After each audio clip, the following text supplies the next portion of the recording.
Welcome to today's episode, brought to you by the Women in Medicine Summit, a transformational CME conference happening September 13th to 14th at the Drake Hotel in Chicago.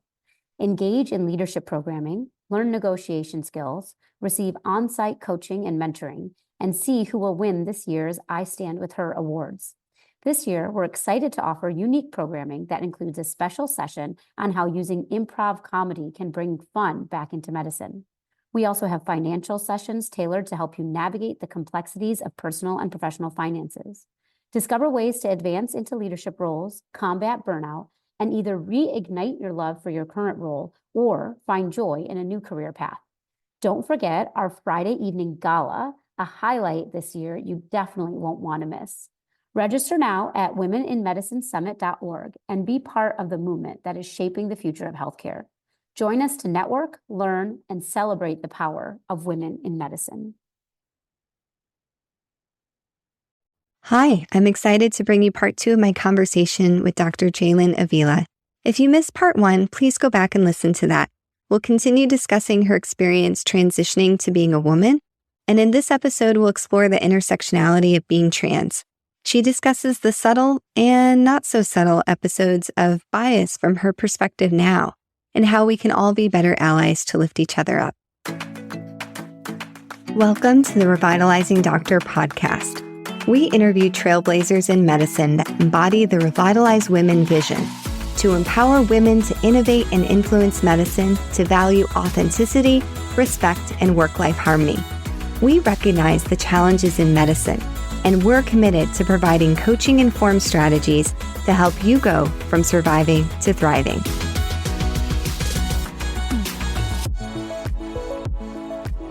So I want to talk a little bit about what your experience has been like going through this transition process.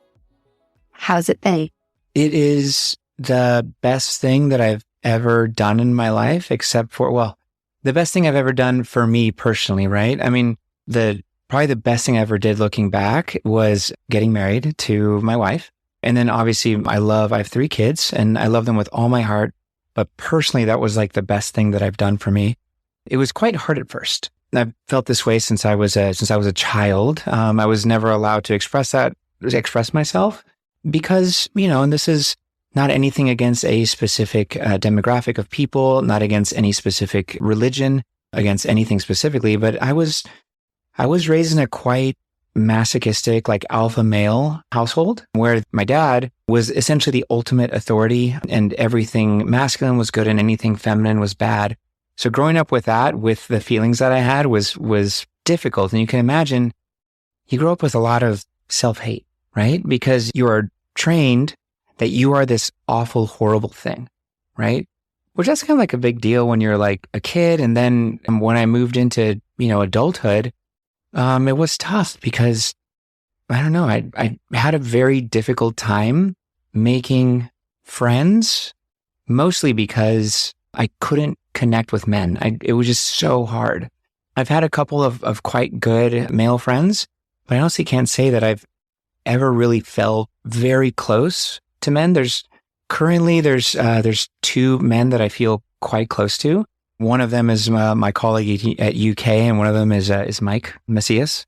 And I feel quite close to him, but I always had trouble with it. And it was always so easy for me to make friends with women. And growing up, I remember I loved and really understood and got along with all my aunts, had a hard time with all my uncles. And that was tricky. Like in college, it's tricky because, my gender was one thing and then my sexuality was the same thing. So I didn't really know what to do with that. And so it was all kind of tough. And when I moved back here, I actually I'm back in the place that I want to be. I'm in California. I'm in San Diego.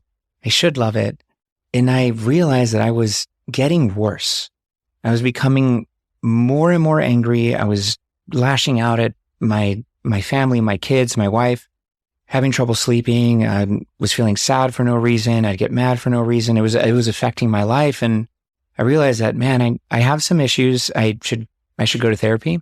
And so I started going to therapy and I spent a lot of time actually researching. I went to all their bios, actually went to their Instagrams after I had a bracket. I started off with a bunch and then went with this many And then these ones, I like looked at all their Instagrams, their social media stuff to just see if they were on my vibe. And I found somebody here in San Diego, and it was so freaking important. Like, it was the most important thing that I've done for my transition, was being able to talk to somebody who could help me, who was trained to help me along this process to address trauma that I've had in my past. Because it's crazy how that stuff sticks with you, right? And then if you aren't given the tools to firstly identify it and secondly know what to do with those, the rest of my life probably would have been a lot shorter than it will be now. The rest of my life would have just been a continually increasing ball of rage if I hadn't figured this stuff out, right? Initially, it was tough, right? It's kind of like, it was like a bit of a low dip, it's a bad example, but you know how like when people start antidepressants, like the first couple of weeks, like it's a bit harder and then it gets better. That's kind of how it was. It was really hard at first, just because I'd been taught to shove that stuff down, and then actually like letting it out was a lot. The big thing was the capacity to feel emotions. I basically like had a hard time expressing my emotions and allowing myself to feel emotions. And so even just that was a lot. And then going through what I call my non-binary era, which is, before surgeries, before I kind of like learned about myself, before, I had been on estrogen for long enough to see actual physical changes in my body that I felt like affirmed with and felt good with. It was a bit tough. It was a bit tough to go out and be like, well, I hope people at work don't make fun of me, right? I need to wear makeup because it gives me joy and it gives me happiness, and I feel sad when I don't wear makeup. And again, this is me. I know a lot of people, they don't feel that way about makeup, but that is how I feel about makeup for me. And I look at pictures back then, and it's to me, it's almost like having had the name Jacob, where I look at those pictures of myself when I was learning how to do makeup and didn't have hair yet. And it was, I accept that part of me, right? And I remember it being difficult. And I almost like use that as this is how far I've come. And so I should be proud of that, right? Yeah. It's been about 2 years so far that I've been socially and medically transitioning. And it's been overall better than my wildest dreams. I love that. It's a theme that we definitely see in many aspects of people's lives that I interview, is that the hard parts are often sometimes the best parts. So it's like, like you said, if you could have just flipped a switch and, changed your chromosomes, you would have. Yeah. But that's not possible. So we go through these, what I like to call the messy middles of our life. Yep. And I think it's an important message, because I think there is so much when you need to make a change, whether, it's something as profound as your gender identity or leaving a toxic job, whatever these different transitions are in our lives. The first phase is always resistance. I'm not going to do that. I'm going to figure out a different way. I'll just, buck up and try to go through this. And like for me, when I've had phases where I've needed to make a change in something, there's always this fear that going through this is going to be too hard. It's going to be too complicated. I won't have what I need to get through it. So I think we can use that as a metaphor for many of the changes that we're hoping our audience will make is, you are stronger than you think. And what we always say at Revitalize, you don't have to go at it alone. Like you're saying, you didn't go at it alone. You found an amazing therapist. And then who else or what happened around you that made this better? Stay tuned. We'll be right back. Are you a physician mom with school-aged children feeling utterly exhausted? My friend Dr. Sheeta Shaffi invites you to take a little time this summer to join her in a small, intimate group for meaningful conversations. Dr. Shaffi is an emergency physician, coach, and mom to 8-year-old twins. She understands firsthand what you're going through. This isn't a pizza party or a yoga class. You'll meet for 2 one-hour sessions twice a month starting in July to help you move out of exhaustion, let go of mom guilt, and live a life you're not only proud of, but can truly enjoy. Connect with her on LinkedIn or Instagram at Sheeta Shafie to learn more. Sheeta is spelled Shideh, and Shafie is spelled Shafie. You can also check the show notes for a link so you can connect with her there as well. So the big thing, honestly, was the biggest thing is my wife is having her support. And I feel like before I talk about the other support, I should probably mention that even for us, we've been together for 18 years, married for 15. And I looked quite different and acted quite different when we met. And so, one of the things that in a sense held me back was the most incredible terror that Shanna wouldn't be okay with it. That's huge because I depend on her so much. And she is like that anchor that just for like my life in general, for like every aspect of my life, she's the smartest and kindest person I've ever met in my life. And she happens to be my wife, which is intense.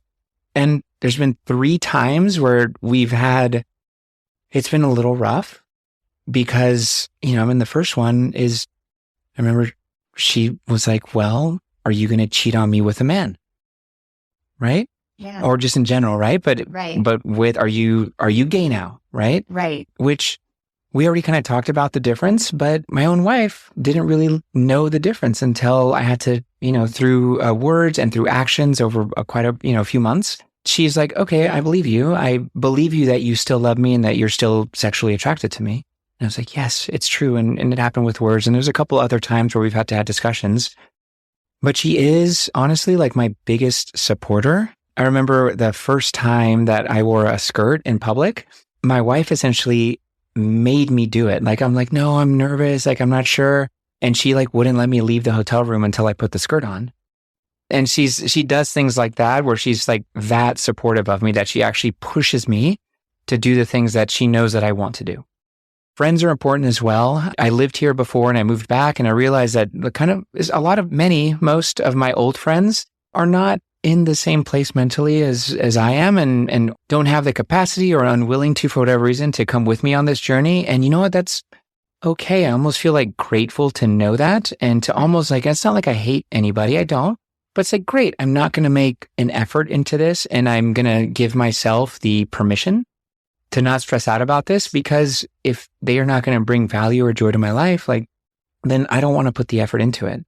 Work has been incredibly supportive. Like that was actually my biggest fear. Like my literal nightmare was people at work finding out about the fact that I cross-dressed at home, because for the past, I want to say 10 years, when I would get home, I would change out of men's clothing and put on women's clothing because that's how stressful it was for me to wear men's clothing. And that was my worst fear, is people at work finding out about that, or my professional, because, I lecture, nationally, internationally, and I think maybe this will be my 5th year lecturing at ASAP. And so I've already have kind of like a small presence. And so my fear was that. And for the most part, my physician colleagues have all been so helpful, so understanding, so kind. And the nurses and techs and APPs, same. And honestly, it's interesting, but even with patients, for the most part, I've had really no big issues. I've had nobody, I think, scream or be purposefully mean to me because of the fact that I'm trans. At least that's what my mind sees in any case. And so it's been good because I kind of tend to surround myself and focus on positive and people that are nice. And that has been huge. And then people who are not, I just put them like aside in my mind, right? Yeah. Because I don't want that toxicity in my life, because it's hard enough as it is, and I don't want to add more complexity. I love that. Yeah. And I've definitely, I think we could do a whole episode on friendships. And I used to be very much like, okay, well, you're either my friend or you're not. You're on the friend list, you're not. Yeah. And I've gotten much better at like, it just seems like we're at an impasse for a little bit. I'm not firmly closing this door, except, in there's certain situations. But like, yeah, we're just not going to put energy on this. And, who knows? Maybe some other people, as they learn more and grow, maybe things will evolve. I've gotten better at just being like patient with, not everyone's going to be on the same time course as me on these various issues. Right. Yeah. No, people need time. The one thing that people have been great at work is, pronouns. I think for the most part, people have been pretty good. And one of the things it's interesting because you find out like the people that they're like, switch, it's easy. Like you're a he, now you're she, and they don't mess up. You find out who those people are. And it's interesting, but it means so incredibly much to me when people gender me correctly. Like it's not, when somebody misgenders me, it's not that one thing crushes me. But there's some times where I come home from a shift before and I would just be grumpy for no reason. I had great patience. Everything was fine. And this was kind of before I had fully socially transitioned. And I realized it was because I had a lot of dudes and a lot of bros and a lot of sirs and a lot of he's and hims. And, one or two is fine. But when it's the whole shift, it can be a little much. And I think I'd mentioned this to you the other day where we went out, I think we went out to eat. And the waiter came in and addressed Yumi and Shanna. What can I do for you ladies? And that thing, I think that it's such a minor thing, but in that moment, it was like one of the most like happy things that happened to me that day. And to be clear, it was a really good day. Like we had fun that day, right? Yeah. And that was like essentially like the highlight of my day was the waiter without any like hesitation. What can I get you ladies? Without any like kind of like hesitation, without any like double looks at me and stuff. And that meant a lot. And for the most part, I think people at work are doing it well. I have learned that I feel better about myself when I correct people in a nice way. And that's something that I've been doing a little bit more lately. I'm just kind of asserting myself. And I think it's helpful for me and it's helpful for others as well. Yeah. So let's get into that a little bit more because you mentioned that, if I walk up to somebody and say, tell me what your preferred pronouns are, that's not exactly your favorite way to ask that question. Right. Because when you say preferred pronouns, it makes it sound like, to me, it makes it sound like almost like I'm playing dress up. Like, what thing do you want to pretend to be today? Right. That's kind of like how that sounds to me. And so I have started saying, instead of what are your preferred pronouns, I just say, what are your pronouns? Right. Because that's everybody's own thing, their pronouns. And so say preferred, I said, what are your pronouns? Somebody can be, in the chart, for instance, it will say male, they have a male name, but that he and him might not be their pronouns, right? He, she, and her might be their pronouns. And it's not like a preference. I guess everything's a preference technically, but I am a she, her. It's not that I'm preferring to be that. That's what I am. So it's a small kind of like pivot, but I think it helps solidify or helps focus on the fact that I'm not doing this for fun, or I'm not this way for attention. I'm doing this because I choose to live my life as a happy person rather than as a miserable person. Yeah. Yeah, I think that's really important because, unfortunately, there's some people out there that will say, well, where's the line? If we allow people to choose their pronouns, now we've got somebody that wants to be a cat at work. And I always hear people say something like that. And I'm like, that is such a weird leap to me. We're talking about people and humans. I don't think it's a natural transition to then say that people would want to become animals. Right. No, you're right. And it's ridiculous. It's saying, well, if I let my kid eat grapes at dinner, they're going to become an alcoholic.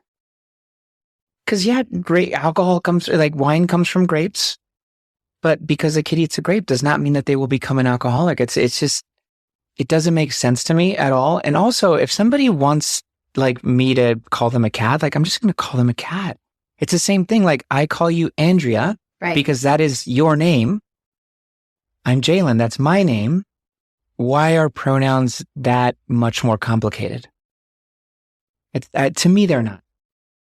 Yeah, absolutely. And, we had the great interview with Karen Catlin, which we can link to in the show notes. And I've really been embodying what she is. The hugest thing that's helped me is to start to share my own pronouns. So I added to my email signature and I added to my Zoom account that my pronouns show up. And I resisted it for a really long time. Kind of like, why do I have to share my pronouns? Like, I'm hyper feminine in a lot of ways. And it's been something that makes me feel good, is being hyper feminine at work. So I'm like, I don't need to display my pronouns because people know that that's my pronoun. But then I thought about it for a while and I'm like, maybe not everybody like really knows my pronouns, number one. Number two, it's helping my brain. I see those pop up in my email signature and on Zoom, and it's helping me realize that I don't need to assume other people's pronouns, that I'm mirroring that behavior that I hope we see more of. Yeah, no, I agree. And I will tell you, as a trans person, when I see somebody put she, her, he, him, or they, them on their, on their name tag, in their email signature, it makes me feel more comfortable, right? Because if somebody's putting that on their email as a free thing, like it's not being like mandated by like their company or whatever, which that happens sometimes, it makes me think like, oh, this person is thinking about pronouns and they're willing to hear me about my pronouns, right? So it's almost like you're right. It's a thing about why do you need to? Because Andrea, I think most people, if you ask, everybody on earth, what is your gender? I think most people would get it right? But there's people that might not get my gender right? And so just seeing that is like, Andrea is an ally. Andrea supports me and is willing to ask me what mine are. And if I tell her a different pronoun that I might look, she'll probably do it. And that makes me feel less anxious in general, right? Because, if you look at the data, like trans people are significantly more likely to be both physically and sexually assaulted than cis people. And so there's times now where like I genuinely am I going to get hurt going into this convenience store? Like, am I going to get assaulted if I go into that bar? And I have to think about that now. I never had to think about that before, but now that's actually a thing that I have to think about. And so that is helpful, even if it's not something that you've had to do before. Yeah. And finally, it took me some time, maybe, embarrassing long time to come around to that. And I just want to talk a little bit about that violence aspect and, being a little bit vulnerable with you. When we went out to dinner the other night, it's in a community that's not as known as being friendly to trans people as, some of the places I'm very lucky to live closer to down in San Diego. And I had this moment of anxiety as we were walking into the restaurant. And I was just like, I really hope people aren't shitty. I don't want them to be shitty to you. And I don't want to experience it either. And so I had like this little inkling of anxiety. It was weird because I was like, why are you anxious? Because clearly like you're so safe in this situation. But it was just like this little window into a microcosm of what you must be experiencing. Yeah. And that's definitely something that like I didn't really think about until like the past 2 years. It was actually interesting. When I was in Kentucky, I just came back from a wedding and it was so great. It was my first time at a wedding as myself. I actually grew up playing the violin and viola. I've played it like, 1,000 weddings. And I so badly, every time I wanted to go, I wanted to like wear the dresses. I wanted to be pretty. And I finally got to do it. We'll talk about that later. It was like such a good experience. One of my best friends was there and her husband just finished residency. One of the surgery residencies, the ones that are like 7 years or whatever, finally finished. And she was like, hey, like, do you want to go to this, there's this country club that we go to. They have a really nice pool. It'd be great. And I was kind of smiling and stuff. And I was like, yeah, that sounds good. Do you think they'd be okay with a trans person there? And she paused and I saw her face kind of change. And she's like, oh, I didn't think about that before. She thought about it and she's like, I don't think so. And I'm like, okay, like you should go, I'll stay, because it's not something that I think are on people's minds about that kind of stuff. Because it's in Kentucky, it's a country club, right? So it's just think, it's a very kind of like masculine dominated place for the most part. And I don't think that would be a safe place for me. I really don't. And so that made me think of two things. The first one is it was nice because afterwards she was like, she actually apologized. Like, I'm sorry that I even brought that up. And I was like, it's all right. I mean, this is new, right? And the second thing is like, it actually made me feel good because she didn't think about the fact that I was trans per se. Like I was a person, I'm a woman to her. And that also felt good. So it was like a good thing and then like a neutral thing that happened at the same time. Yeah, it just shows like how complicated all this is. And that makes me think about it's something that I've watched since we worked together. Mm-hmm. And, clearly you're outwardly presenting as a woman. And I've watched you move through the department in some ways that it's interesting because there's situations that'll come up that sometimes I would have a hang up. My imposter syndrome would be activated or people pleasing. And I think that's largely influenced by my experiences being a woman. And so then I'll watch you in kind of an equivalent situation and you'll set down a boundary like, no, I'm not going to do that. Or, this is what needs to happen in this situation. And so you have walked through the world as a man.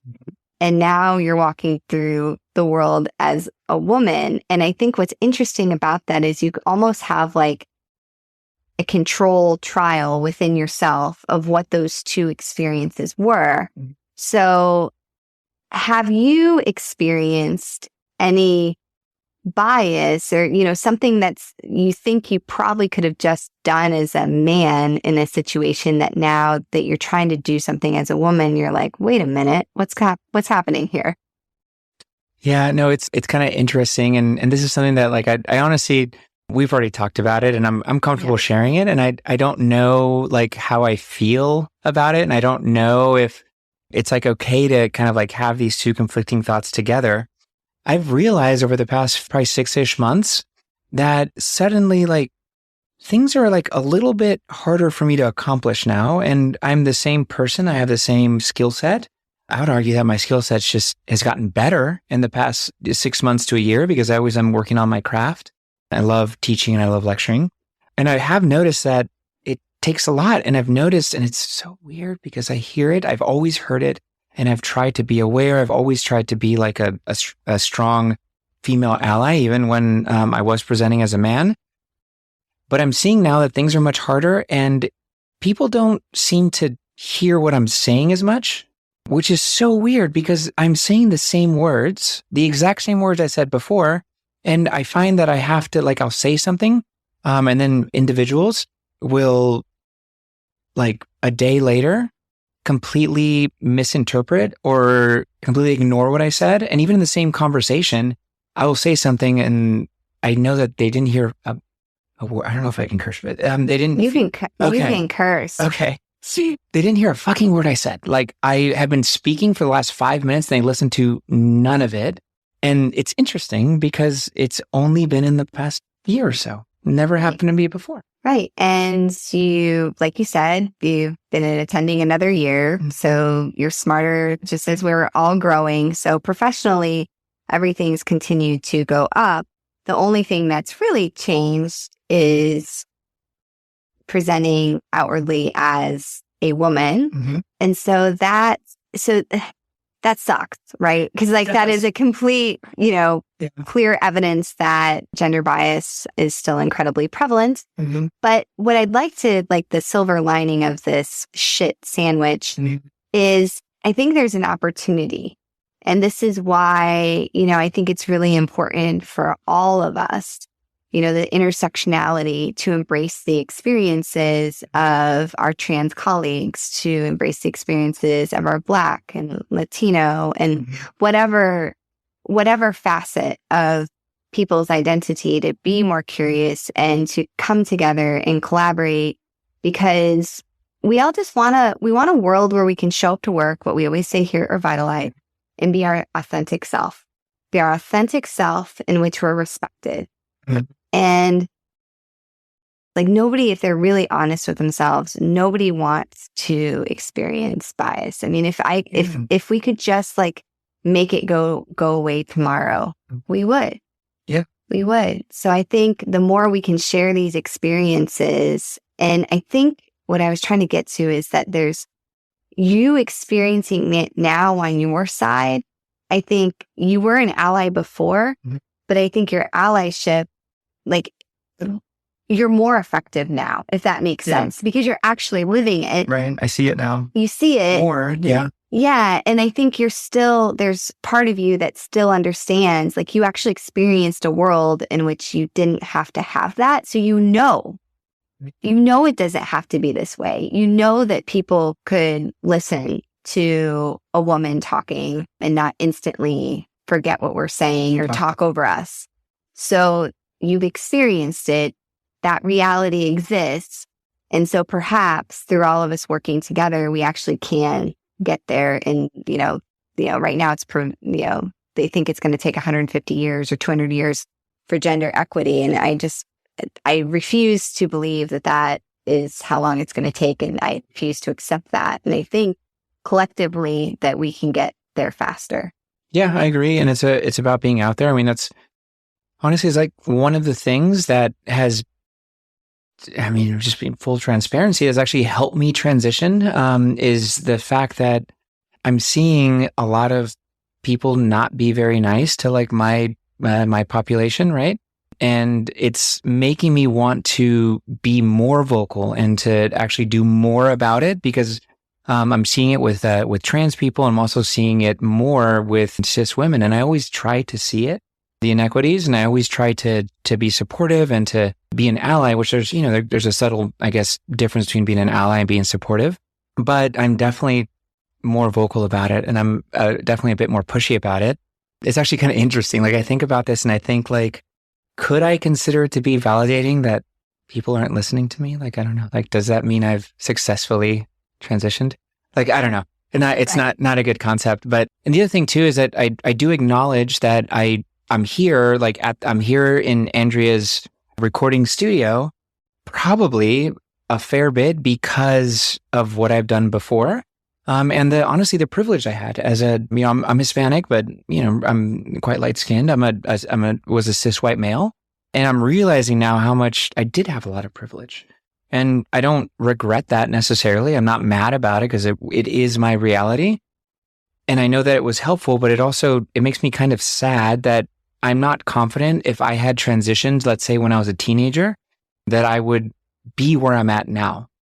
I see what you mean, that you had that privilege got you to where you are now. And in some ways, let's be honest, I do not share, but obviously there's been a huge financial cost associated with this. And that, obviously we make enough money that was a possibility. I'm sure there are millions of people that would probably like to be able to make more of these changes, and they feel very limited and constrained. So yeah, it's a really interesting, things for us to reflect on, but hopefully we're moving towards a world in which people can self-actualize, right, in whatever way that is for them, as long as they're not hurting other people. Yeah. One of the, I guess, my kind of guiding principles is, and I'm like 90% sure this is a Glennon Doyle thing, is the way to be the most authentic person. No, integrity. It's having integrity is being the same person at home as you are outside the home, which is actually something that like helped me in my transition, is like that phrase or that concept that I read in Untamed, that book. And it's true. I don't want to be one person here and then a different person at work and a different person outside of work. It's so stressful. It was so stressful to be a certain way at the house and then change and then be terrified that I was going to run into a situation like I used to play hockey in Kentucky. It's a quite masculine sport in general. And I was terrified that I would run into a situation where I might have to take my socks off because my toenails have been painted for the past, 6 or 7 years, just continually. And that was like terrifying to me. I'm patient with myself, but that was me not having integrity, right?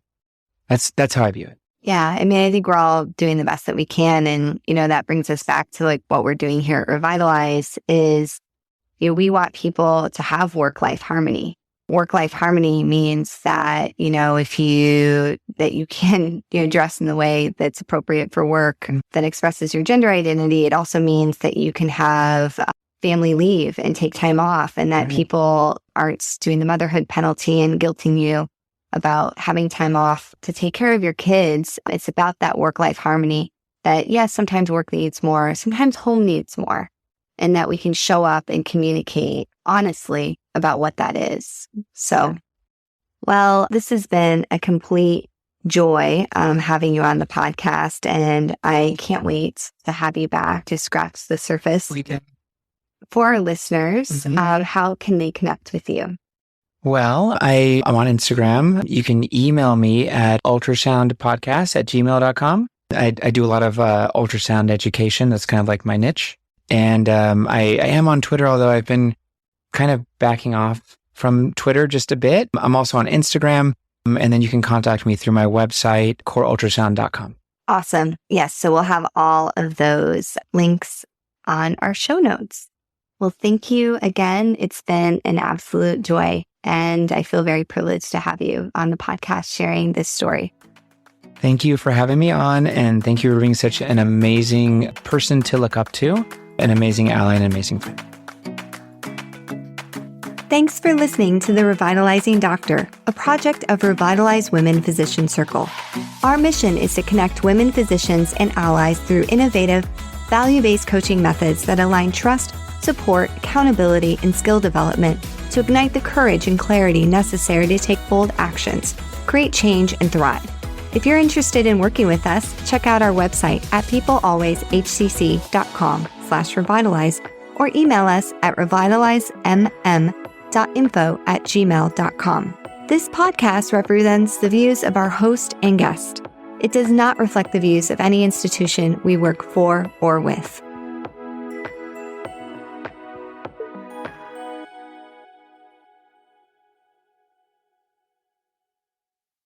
Hi, it's Dr. Risa E. Lewis, dropping in to tell you about a book that Dr. Adara Landry and I wrote. It's called Microskills, Small Actions, Big Impact. It's a business self-help book coming in 2024 by HarperCollins. Pre-order now. Microskills, Small Actions, Big Impact, wherever you buy your books.